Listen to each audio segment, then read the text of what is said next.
The heavy glass doors of Pinnacle First Bank swung open, and in walked Ruth Daniels, tall, calm, and powerful.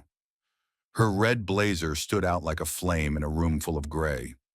Heads turned, some eyes followed her with curiosity, others with quiet judgment. Ruth didn't flinch.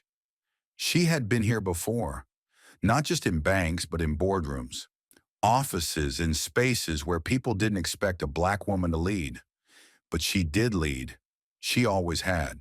Her company, Daniels and Company, had just hit its fifth year of success in logistics and urban transport, profitable, scalable, ready to expand. All she needed now was the final piece, funding. The bank manager had confirmed the meeting a week ago. 2 p.m. sharp, he said over the phone. Don't be late. It was 1:50 p.m. when Ruth walked in. She smiled at the front desk clerk. Good afternoon. I'm Ruth Daniels. I have a meeting with Mr. Porter. The young man behind the desk nodded. Yes, ma'am. Please have a seat. He'll be right with you. Ruth sat, crossed her legs, and took a deep breath. This was nothing new. She had pitched to banks before, but this was the biggest one, the most prestigious. If this meeting went well, she would secure $2.5 million in funding and national distribution support. She checked her phone. 2:10 p.m., then 2:30 p.m., then 2:50 p.m. Her smile began to fade. She looked around. A man in a suit had walked in 10 minutes after her and had already been called upstairs. A young woman in a pencil skirt, who came at 2:35, was now sipping coffee in one of the executive meeting rooms. But Ruth, still waiting. 3:10 p.m. She stood up. She walked back to the front desk, calm but sharp. Hi again. Just checking. Mr. Porter knows I'm here, right? The clerk shifted nervously. Yes, ma'am. He knows. He's just running a little behind. Behind, always behind, but only when it came to her. Ruth nodded slowly and returned to her seat, but now her mind raced. This wasn't a delay, it was a message, and Ruth Daniels had no intention of sitting quietly while someone tried to send her that message. At exactly 4 p.m., a tall man in a navy blue suit finally stepped into the lobby, Mr. Porter. His walk was slow, casual, like he had all the time in the world. He didn't apologize. He didn't even look surprised to see Ruth still there. Miss Daniels, he said flatly, sorry for the delay. Let's head to my office. No smile, no handshake. Ruth stood. Her voice was calm, but her eyes burned. Mr. Porter, she said, before we walk anywhere, I'd like to say something. He blinked.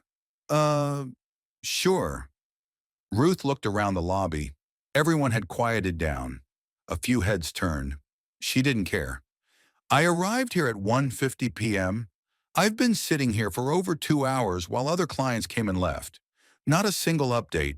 No assistant. No apology. Just silence. Mr. Porter raised an eyebrow. Well, we've been busy. Busy? Ruth echoed. You confirmed this appointment yourself. You told me to be on time. I was. You weren't. He folded his arms. Look, sometimes things come up. That's how banks work. This isn't personal. But Ruth shook her head slowly. It's always personal when it only seems to happen to people who look like me. That stopped him. He chuckled nervously. Miss Daniels, don't make this about race.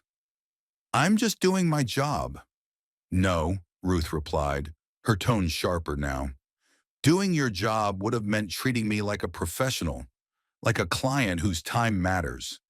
But I wasn't even worth a text. Mr. Porter shifted. Are you saying I intentionally... I'm saying, Ruth interrupted, that if your delay was real, you'd have kept everyone waiting. But you didn't. You picked, and you chose to leave me sitting out here like I didn't belong. The silence in the room grew thick. The front desk clerk looked down. A security guard near the door straightened up. Uneasy. Mr. Porter's jaw tightened. If you're this emotional now, maybe you're not ready for this level of financing. That did it. Ruth took a step forward. Emotional? I've waited 2 hours, Mr. Porter. Not just here, but in rooms like this my whole life. I've waited while people smiled to my face and shut doors behind my back. And I'm telling you, I'm done waiting. He opened his mouth, but Ruth wasn't finished. My company is solid. My numbers speak. I came here to build, not to beg. If this bank won't respect that, I'll take my business to someone who will. And then she paused, looked him in the eye. Tell me, do you still want to have this meeting? Mr. Porter stood frozen for a second, clearly taken aback. Ruth's words had landed like thunder, but instead of apologizing or softening, he smirked. Just a little. Let's not be dramatic, Miss Daniels, he said finally. You've come this far. You might as well see it through. Come on. He turned and walked ahead without waiting. Ruth followed. The hallway to his office was lined with photographs, past presidents of the bank, old black and white pictures of ribbon cuttings, all white men in sharp suits, no women, no people of color. Mr. Porter's office was large, full of glass and marble, the kind of place built to intimidate. He gestured toward the chair in front of his desk, then sat across from her. All right, he said, opening a folder. Let's talk numbers. But Ruth didn't sit. Before we talk about anything, I want to know something, she said. Was the delay really about a full schedule, or was it something else? Mr. Porter leaned back in his chair. You think I have time to play games, Miss Daniels? She crossed her arms. Number, but I think you have time to make a point. His smile dropped. You want honesty? He said, lowering his voice. Fine. You're not like our usual clients. You don't come with big connections. You don't have backing from a known firm. And let's not pretend. People like you don't walk in here every day asking for millions. Ruth's face stayed still, but inside a storm rose. There it is, she said quietly. The truth. He shrugged. It's not personal. It's policy. We're cautious. No, she corrected him. You're selective. There's a difference. You hide behind policy while making decisions based on comfort, based on who looks like they belong. Mr. Porter picked up a pen, trying to regain control. Look, if your company is really that impressive, prove it. Maybe then we'll reconsider. Ruth stepped forward and placed a crisp folder on his desk. Everything's in there. Growth charts, contracts, client reviews, tax filings. You'll see triple-digit growth for the last 3 years. Zero debt. High return potential. He barely glanced at it, and that was the moment Ruth realized something deeper. He had already made up his mind long before she walked in. It had never been about numbers.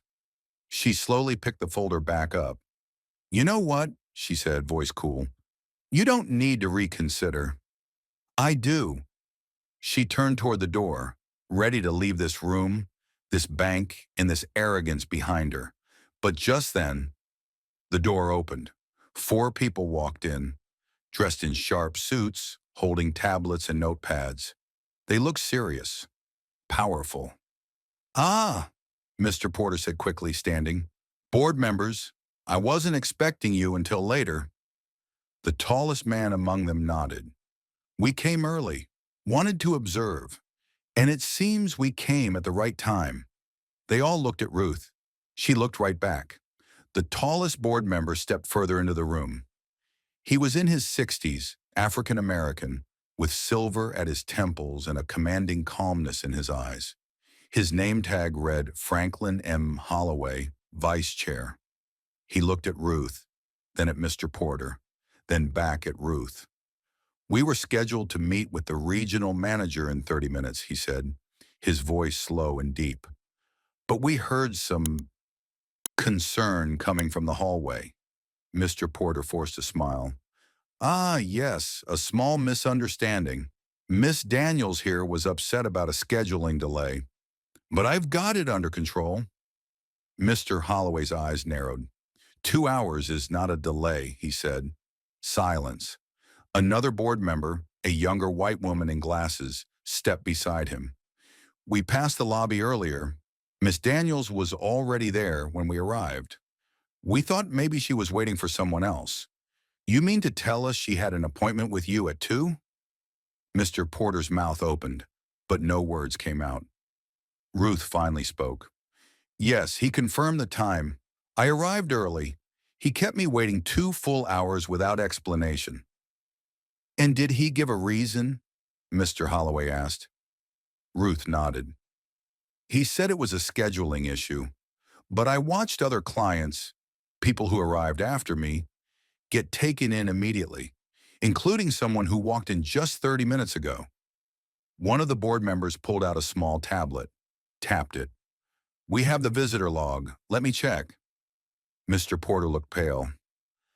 Miss Daniels, said the woman with the tablet, are you the same Daniels who owns Daniels and Company, the logistics firm that just expanded into Atlanta? Ruth turned to her. Yes. You're trending on small business news sites. We've been reviewing proposals from minority-owned firms for our new community funding initiative. Your name came up this morning. Mr. Holloway looked back at Mr. Porter.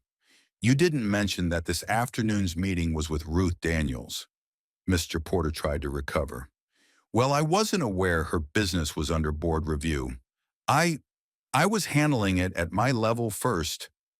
Mr. Holloway held up a hand. Stop. Everyone froze. Then Mr. Holloway turned to Ruth. Miss Daniels, he said gently, would you be willing to join us in the 7th floor conference room? We'd like to hear more about your proposal. From you, not through someone else's filter. Ruth blinked. The words caught her by surprise, but her voice stayed steady. I'd be honored, she said. As the board members turned and led her toward the door, Mr. Porter tried to follow. Actually, said the woman with the glasses, stopping him, you should stay here. We'll handle it from this point on.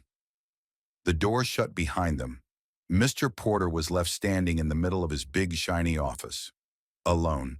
The elevator to the 7th floor hummed quietly as Ruth stood between the board members.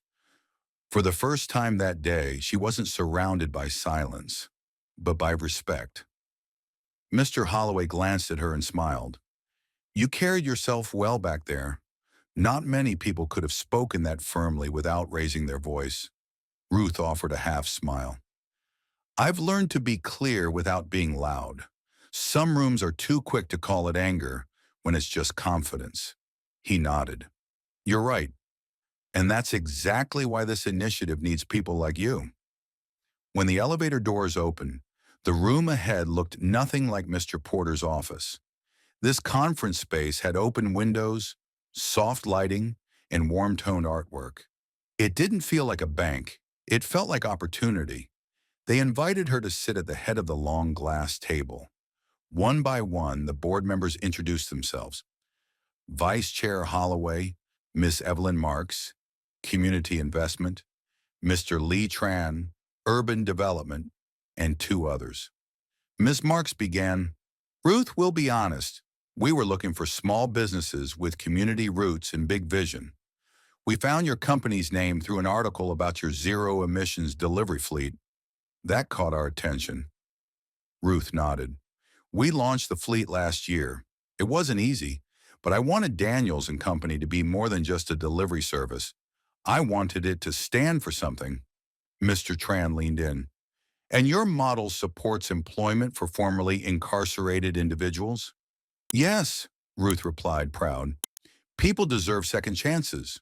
I've got drivers who were locked out of jobs just because of their records. Now they're showing up early, training others, even mentoring youth. I don't believe in throwing people away. The room fell quiet, the good kind of quiet. Mr. Holloway cleared his throat. We had 3 other companies in the final running for this funding, but none of them carry the community impact your model does. Your numbers are strong, your message is stronger, and you've just shown us something we can't measure on paper." He looked at her seriously. Integrity. Ruth felt something stir in her chest, something deep, not just pride, but release. After years of pushing through doors that barely cracked open, she was finally being seen. Fully. Ms. Marks smiled. "We want to offer Daniels and Company a special investment package, $2.5 million in funding, plus operational support and mentorship from our senior advisory team." Ruth blinked. I don't know what to say." "Say yes," Mr. Holloway said with a smile. Ruth laughed softly, her eyes misting. "Then yes, 100 times yes." They all stood and shook her hand. And in that moment, Ruth Daniels wasn't just a black woman fighting to be heard in a cold banking office. She was a visionary entrepreneur. And now she had a seat at the right table. 2 days later, Ruth Daniels returned to Pinnacle First Bank, not because she had to, but because she wanted to. She wore the same red blazer, same calm steps, same steady fire in her eyes. Only this time, she didn't sit in the lobby. She walked straight to the front desk and said with a confident smile, "I have an appointment, 7th floor, boardroom." The young clerk's eyes widened. "Oh, of course, Miss Daniels." As she turned to walk toward the elevator, she spotted him, Mr. Porter, standing near the hallway, watching her with a tight jaw and restless fingers. Their eyes met. She didn't look away, she simply nodded. Not in anger, not in revenge. Just a quiet, powerful message. "You didn't stop me. You never could." Later in the boardroom, she sat across from Mr. Holloway and Ms. Marks again, this time not as a visitor or hopeful applicant, but as a partner. They discussed her expansion into 4 new cities, delivery hubs, hiring plans, branding. "By the way," Mr. Holloway said near the end of the meeting, "we've been thinking of starting a mentorship program, pairing up-and-coming entrepreneurs with experienced professionals." Ruth raised an eyebrow. "Sounds promising." He leaned back, grinning. "We'd like you to lead it. Help others like you find the strength to stand tall when doors try to shut them out." Ruth felt her chest swell with something deeper than success. Purpose. "I'd love that," she said. "Nobody climbs alone. If I've made it up a floor, I want to build a staircase behind me." Outside the bank, a young black woman in business attire waited nervously at the doors, holding a folder full of dreams. Ruth spotted her, paused, and walked over.